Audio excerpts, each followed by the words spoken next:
Have subsided, but the Denver Police Department finds itself at a crossroads. How to address the concerns raised during the demonstrations while continuing to protect our neighborhoods. So where do we go from here? CBS 4's Brett Moreno asked the Denver police chief to answer that question. It really hurt to see the city that we love damaged.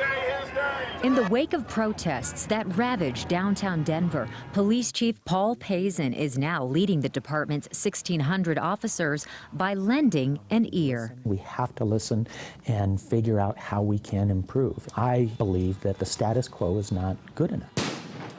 During police brutality demonstrations, officers used tear gas and pepper spray. 76 officers that sustained injuries. The chief admits some cops ended up hurting the very people they should be trying to protect, while also discrediting other officers' good work. I have questions about some of the video and some of the performance by our officers. Do you feel like there is systemic racism within the Denver Police Department?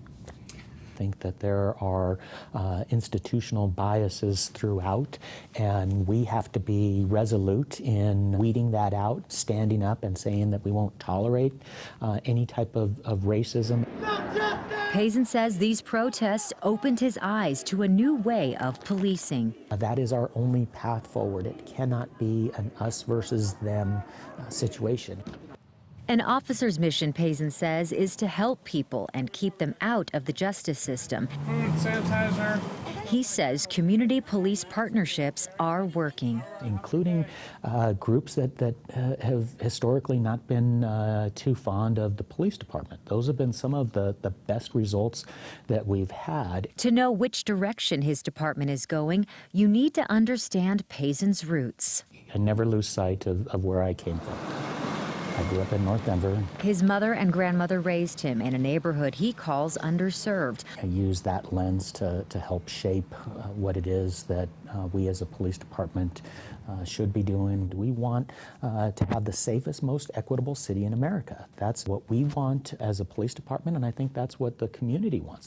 Brett Moreno, covering Colorado First. Pazen says the community helped his department make a progressive policy change. Under a judge's order, chokeholds are now banned, and all officers, including himself, will wear body cameras. The department's still working on figuring out how to pay for the storage of the video, which he says is expensive.